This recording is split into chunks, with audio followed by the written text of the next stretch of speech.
A massive meteor is it's hurtling toward Earth right now, Right. and it's going to hit in exactly 10 minutes. Okay.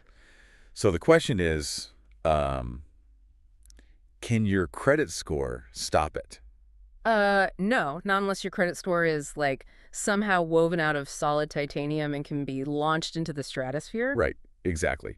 So what about, say, your stock portfolio? Also, no. Or what about a really brilliant legal fiction? Like, how about your prestige at work, your job title, or, your national pride? Can any of those abstract concepts physically enter the collision and alter the trajectory of this, like, billion-ton space rock? They absolutely cannot. I mean, The Rock does not care about the Dow Jones. Yeah. The Rock does not respect international borders. And that brutal, unavoidable physical reality is exactly what we are diving into today. Yeah, it's a big one. It really is. I mean, I was going through the notes for this deep dive, just looking over the source material we have today, and honestly, Yeah. it gave me a bit of an existential crisis. I am not surprised at all.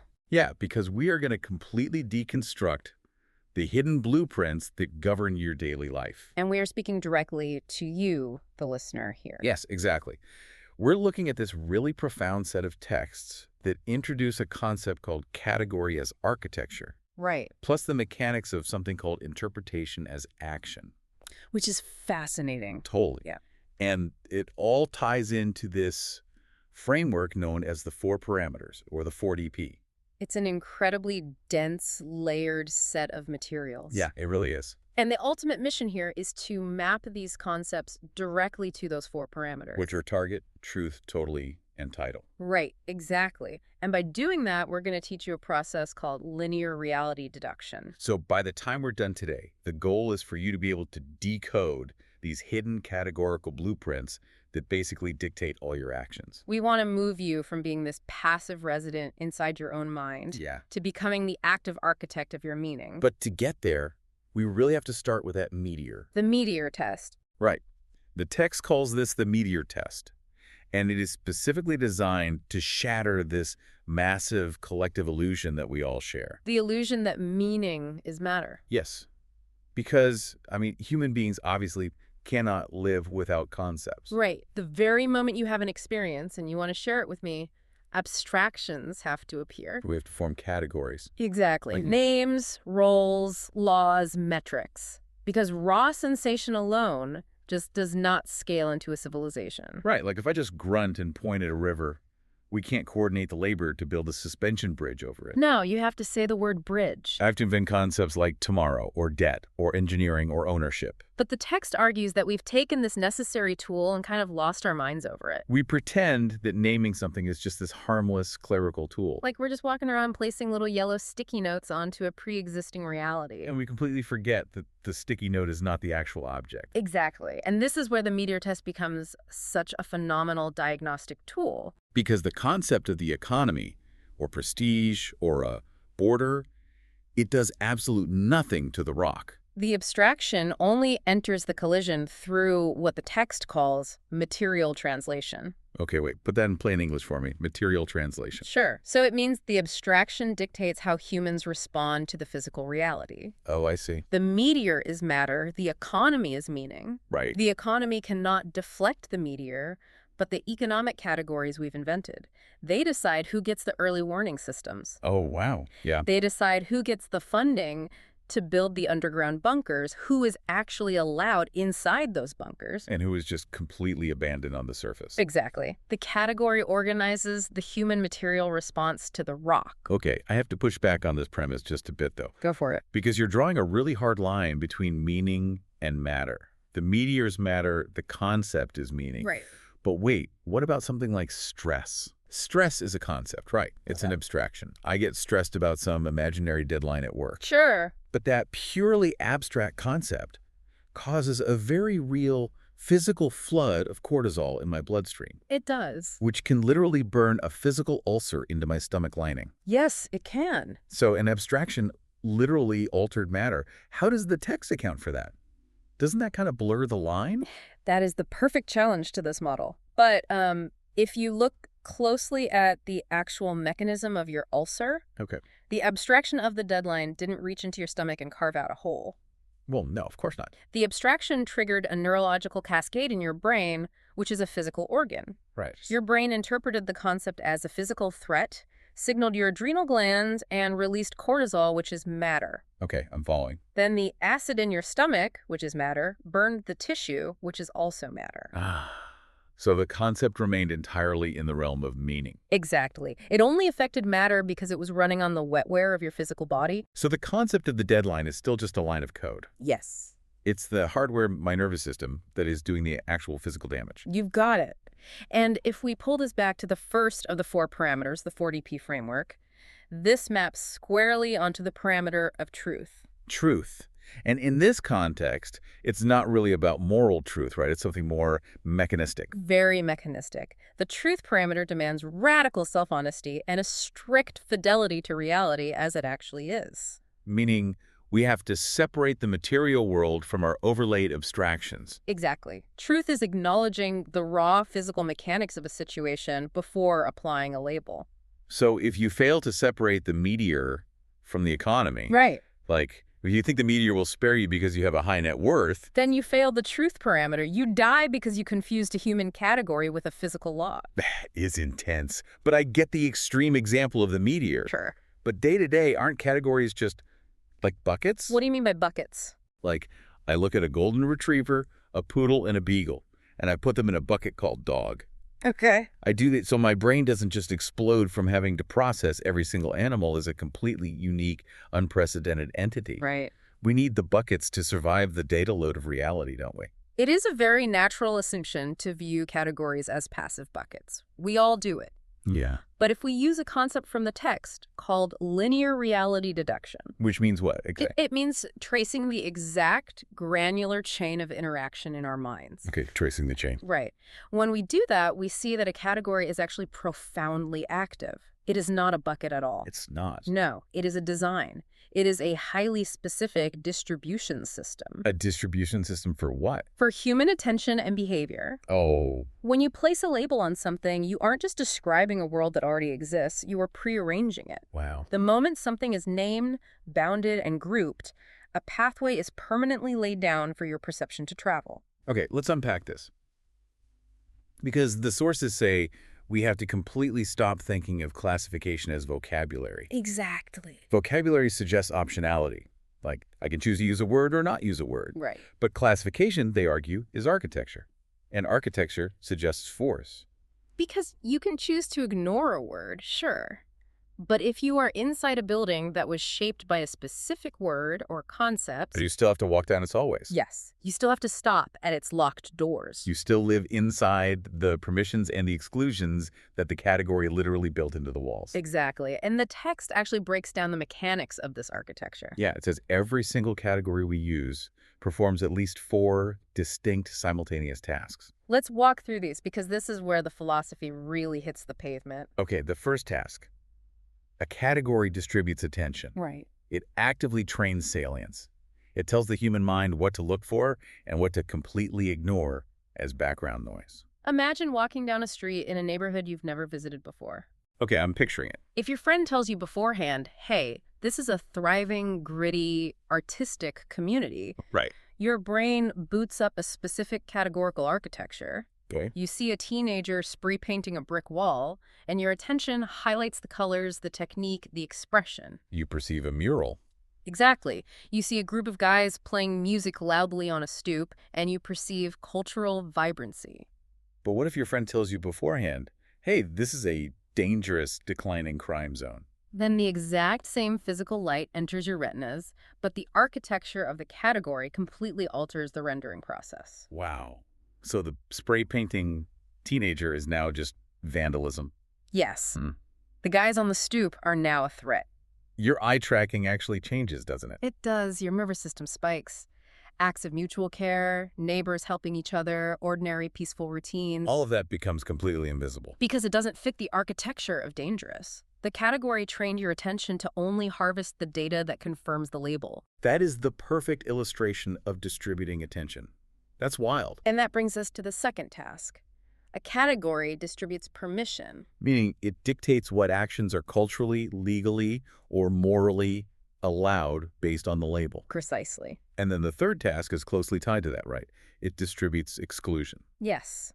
It creates locked rooms of illegitimacy. It decides who or what fundamentally doesn't belong in a given space. Which leads us to the fourth task. And honestly, I would argue this is the most dangerous cognitive shortcut we possess. A category distributes inference. Yes, it allows the mind to leap across massive gaps in data. The text uses this really specific phrase for it: compressed predictive code. Let's break that down for the listener. Compressed predictive code. It means that when your mind encounters a new object, person, or situation and places it into a category. It automatically assumes a whole suite of invisible traits. Right. It says, well, because this thing belongs in this category, these other traits probably follow. It preloads your interpretation before you've actually observed the reality. Exactly. It saves an immense amount of mental caloric effort, which is why the brain absolutely loves it. But it is highly prone to catastrophic moral and practical error. Highly prone. Let's ground this with some of the really visceral examples from the text. Let's do it. Take the category of weed. Like a weed in a garden. Okay. A weed is not a botanical family. Right. There is no DNA sequence that makes a plant a weed. Hmm. A weed is an architectural category that frames a relationship. That's a great way to put it. The moment you categorize a dandelion as a weed, you distribute a permission. Remove it. And you distribute an inference.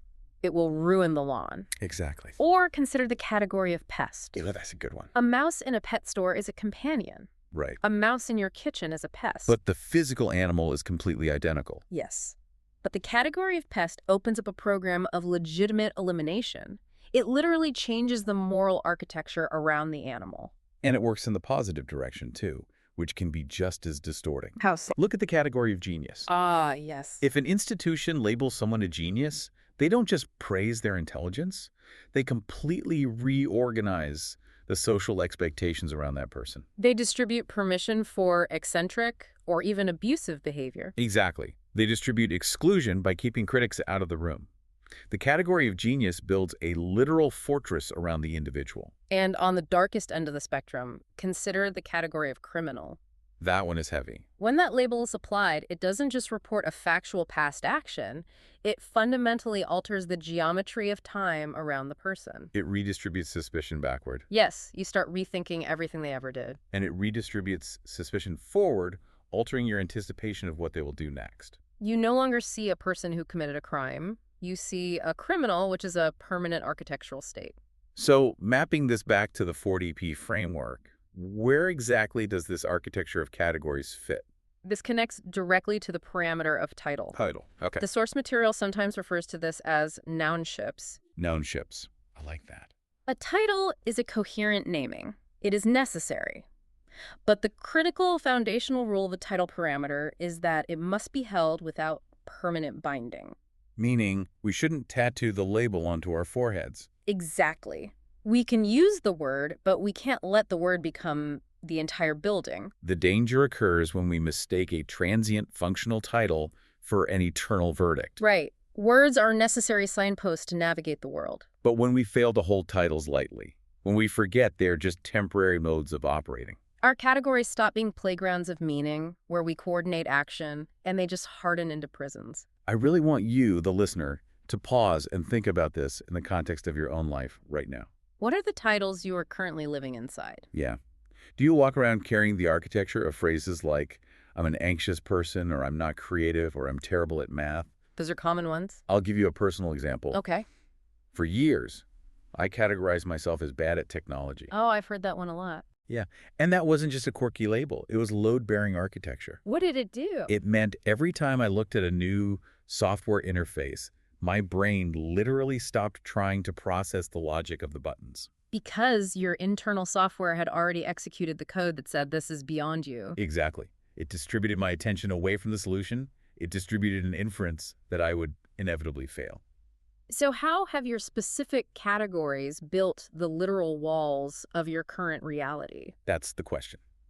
And if we pull that thread, it completely explains the failure of basic positive thinking. Oh, absolutely. You cannot just positively affirm your way out of a problem if you're still living inside the architectural frame of the old category. You can't put new furniture in a room that is fundamentally too small for you. You have to demolish the title. You have to redraw the map entirely. Which brings us to a massive paradigm shift in the text.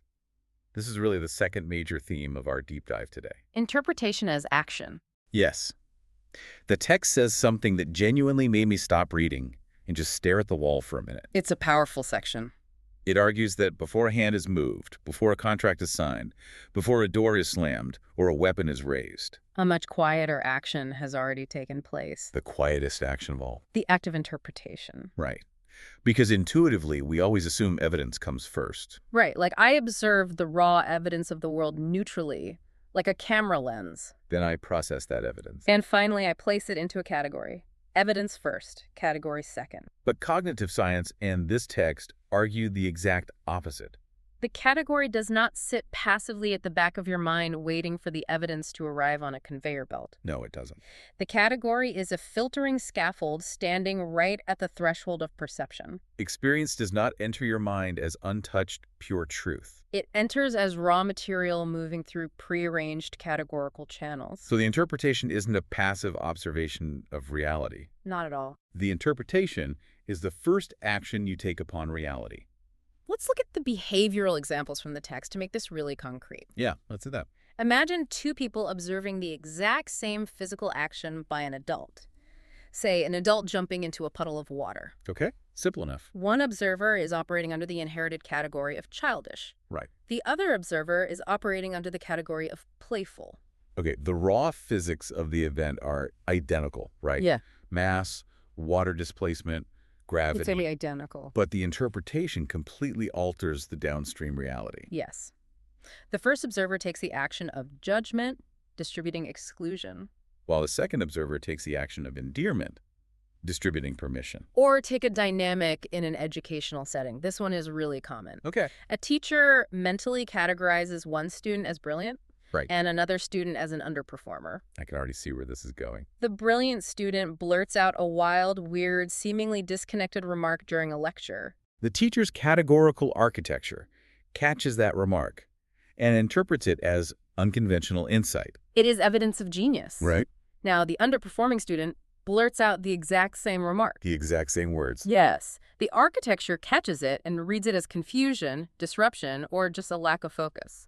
The teacher truly believes the evidence confirms the category. Completely blind to the fact that the category already organized what counted as evidence in the first place. This is honestly terrifying. It is. Because it means we are constantly validating our own biases while genuinely believing we are being completely objective observers of truth. We think we're just seeing what's there. So mapping this back to the 4DP again, Hmm. where does interpretation as action fit? This links directly to the parameter of target. Target, okay. In the 4DP framework, target represents our goals, our directional pull, our underlying why. But the text is really explicit here. Yeah. Target does not mean rigid step-by-step plans. No, it doesn't. Huh. And here is the vital connection. Every single category carries a silent thesis. A silent thesis. It has a directional pull. If your target is unclear to you, or worse, completely unconscious. Your interpretations act as blind arrows. Exactly. Wait, I need an analogy for this. A silent thesis with a directional pull.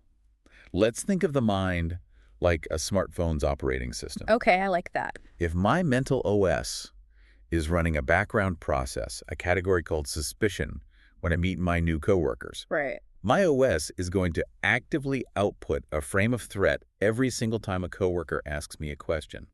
Because of the target. Yeah.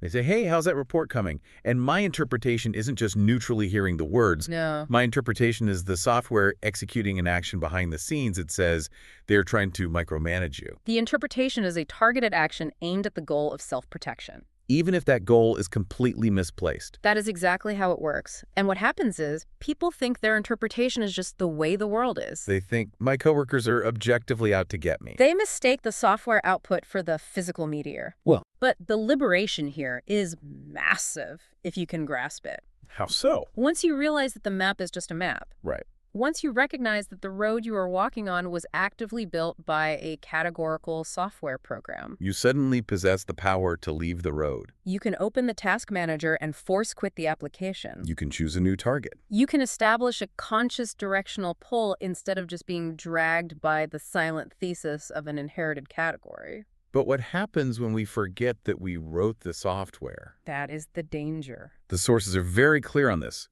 The absolute most dangerous categories in human history are the ones whose construction has been completely forgotten. Yes, when the history of a category vanishes from our collective memory, its contingency disappears. Contingency meaning the fact that it didn't have to be this way. The fact that we just made it up. Right. It stops feeling like a human arrangement. Like a temporary bucket we built to sort things out. And it starts feeling like a feature of the natural world, like gravity or thermodynamics. And then human institutions get hold of these forgotten maps and they operationalize this geometry. They bake it into forms, databases, corporate policies, and legal codes. The text highlights words like lazy, respectable, clean, and professional. We treat those words as if they are merely descriptive adjectives. We think we are just neutrally describing reality. But they aren't neutral at all. They are profound architectural judgments disguised as ordinary vocabulary. The text introduces this brilliant phrase for it: relational temperature. Relational temperature. It dictates the emotional and behavioral geometry around a person. Give me an example. If a person in an office or a hospital is categorized as professional, Their relational temperature warms up. yes, respect rises, the benefit of the doubt expands, surveillance relaxes. But if they are categorized as lazy or unprofessional, the temperature drops. Respect plummets, generosity disappears, and institutional surveillance intensifies. And every mistake they make is just recorded as more evidence of the category. Exactly. Now, if a category can literally blind an individual to reality, Yeah. what happens when a global superpower treats their political and racial ideology as a literal law of physics? The results are catastrophic. The text dives into an incredibly profound historical warning here. And to be totally clear to you listening, we are impartially adhering to the text here. We are looking strictly at the mechanics of this historical event as a masterclass in architectural failure. Right. The text examines Adolf Hitler's doomed military strategy in World War II. It is arguably the most stark historical example of failing the meteor test on a global catastrophic scale. The text makes the case that his entire military strategy collapsed, not just because of logistical errors, Right. but because the strategy itself was built on a foundation of rigid, unyielding, categorical delusions. The text outlines 3 specific delusions that drove this architectural collapse. Let's go through them. First is the myth of divine infallibility. He categorized himself and his regime as chosen by fate, historically inevitable, and structurally untouchable. Now, trace the linear reality deduction on that category. Okay. If the category is infallible, how do you interpret a massive military setback? You cannot interpret it as a flaw in your strategy. Because your strategy is mathematically flawless. Therefore, you must interpret the setback as a mere test of faith, or maybe a temporary anomaly. And this is exactly how the text explains the launch of Operation Barbarossa into the Soviet Union. Against all logistical advice. Against the raw physical data of supply lines, oil reserves, and the brutal Russian winter. The invasion was launched anyway. The categorical belief in infallibility completely overrode the material reality of the meteor. The map told them there was no mountain, so they just marched right into the cliff face. Exactly. Now, the second delusion outlined in the text is the fiction of enemy inferiority. The Nazi ideological architecture strictly categorized all adversaries as either subhuman, culturally decadent, or racially inferior. Which raises a fascinating, terrifying question. What is that? What happens to a military strategy when its architects are structurally incapable of perceiving the strength of their opponents? Because their ideology categorized the United States as a decadent, fractured democracy. And the USSR as a primitive colossus of clay. It completely blinded the German high command to actual, undeniable material realities. Realities like the sheer industrial manufacturing capacity of the United States. The raw tonnage of steel, planes, and tanks just rolling off the assembly lines. Or the sheer resilience, mobilization, and blood sacrifice of millions of Soviet soldiers. They confused their rigid ideological categories with material facts. They assumed the category of decadent meant a physical inability to produce war machines. They failed the truth parameter entirely. It did. And the third delusion was the illusion of unilateral control. Meaning the belief that his personal will could just dominate the entire conflict. Completely rejecting the need for what the text calls empathetic research. Empathetic research. And in this context, that does not mean feeling sorry for the enemy. No, not at all. It means the rigorous, objective study of your opponent's culture, motivations, psychology, and ingenuity. but by systematically excluding and exiling brilliant Jewish scientists. And by flatly ignoring the adaptability and technological advancements of the Allied forces, They turned a rigid ideology into a devastating strategic liability, they defended the map as if it were the physical territory. simply because they forgot they were the ones who actually drew the map. And the meteor, the massive, overwhelming material reality of the Allied forces, just crushed them. This historical warning connects perfectly to the third parameter of our 40P framework. The parameter of totally. Right. And totally stands for a concept the text calls dimensional homonymy. It is the pillar of completeness. Okay, hold on. Dimensional homonymy. We need to dissect this jargon for a second. Sure. A homonym is a word that sounds the same, but has two completely different meanings. Like the bark of a tree and a dog's bark. Right. Two meanings, one word. So dimensional homonymy means reality is one object with multiple completely different truths depending on the angle you look at it from. That is a brilliant way to parse it. Think of a smartphone. Okay. If I ask you what it is, you could say it's a camera. That'd be right. But if you only categorize it as a camera, you miss the fact that it is also a GPS, a communication device, a library, and a highly addictive distraction machine. It has multiple dimensions of reality happening simultaneously. Exactly. It is dimensionally homonymous.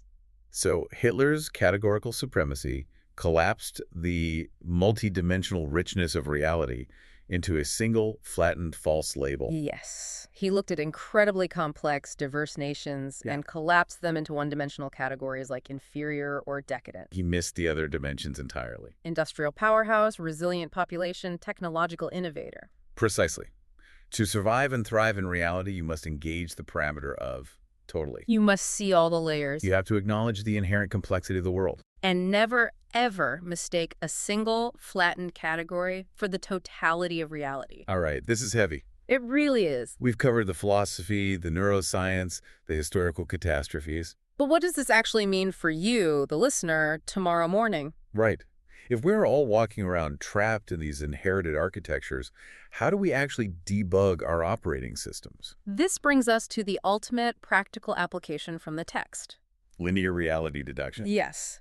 To transform from a passive resident into the active architect of your meaning, you have to trace what the text calls the nested holding of your life.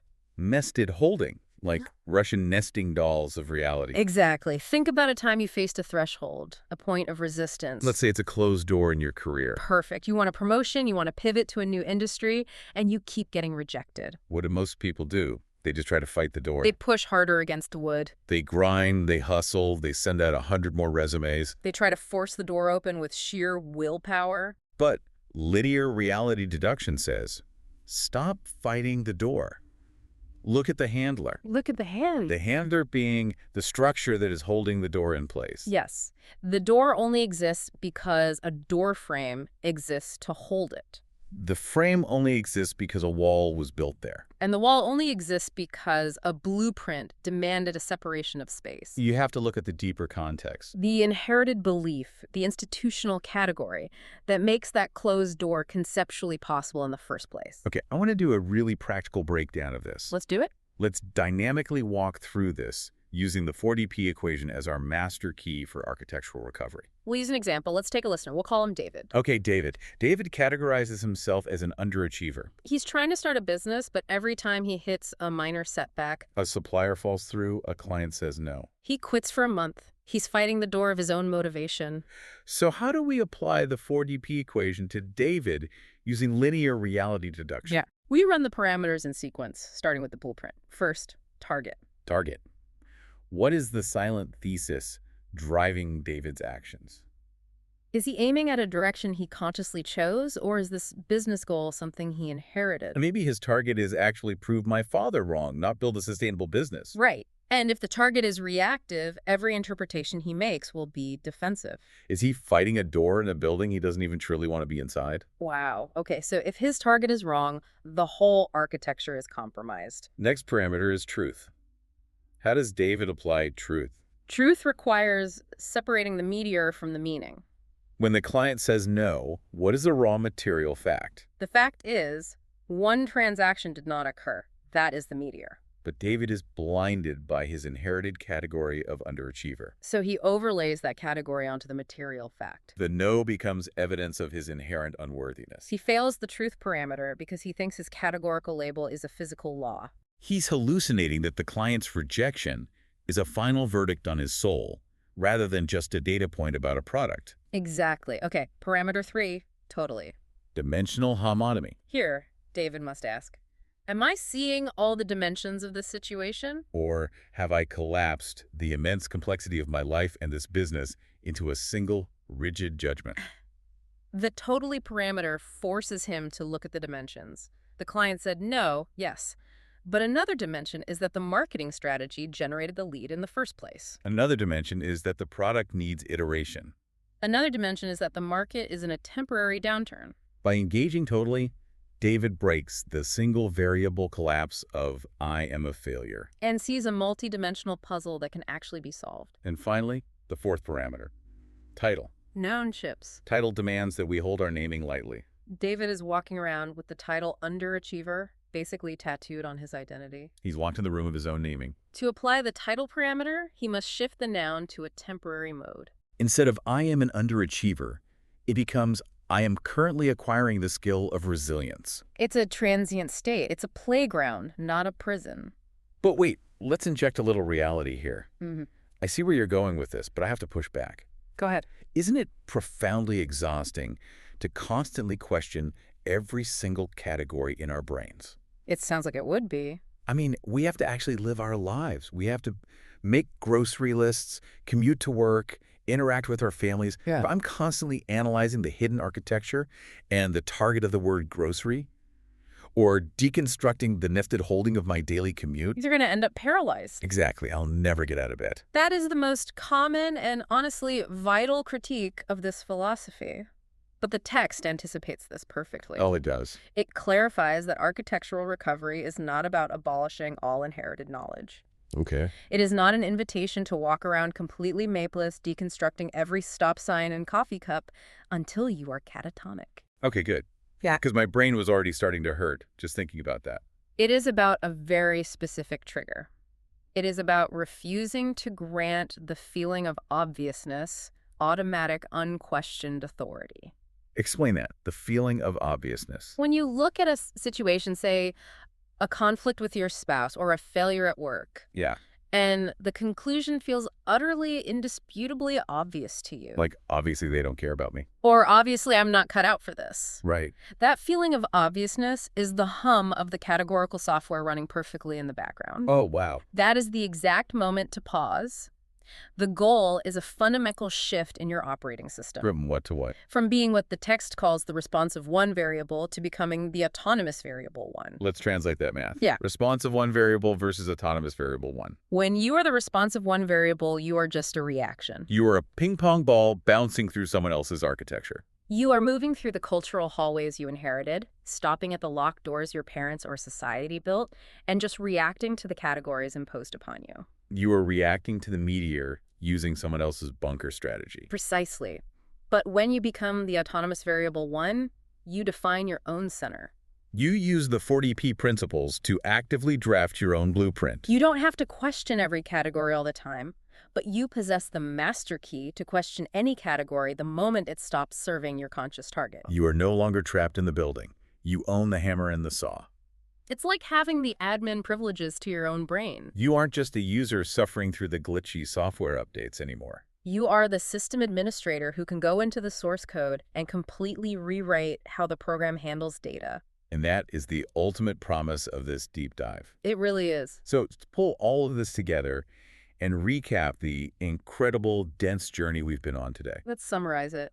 Categories are not innocent vocabulary. They aren't harmless sticky notes we place on a pre-existing world. They are load-bearing architecture that actively distributes our attention, our permissions, our exclusions, and our inferences. And interpretation is not a passive observation of the world. It is a rapid, quiet, targeted action that alters the pathways of reality before we even move a muscle. By mapping these mechanics to target, truth, totally, and title, you can engage in linear reality deduction. You can trace the door to the frame to the wall, and the wall to the blueprint. You can spot the hidden categorical software, stop fighting the symptoms, and literally rebuild the house. And the most empowering takeaway for you, listening right now, is this. Meaning, isn't some hidden mystical treasure buried in the woods waiting to be found? It is not out there in the ether. It is a building you design. You construct it, brick by brick, category by category, using your own radical honesty and your own chosen target. You are the architect. So I want to leave you with one final, lingering question to ponder on your own tonight. It builds on everything we've unpacked, but it's a specific challenge for you. If every category is an argument with a hidden thesis, and you are the active architect of your own meaning, What is the silent thesis behind the word impossible that you used earlier today? think about that thing you told yourself you couldn't do. What happens to your reality tomorrow if you wake up and realize that impossible isn't a solid brick wall? But just a door you inherited and simply forgot how to open.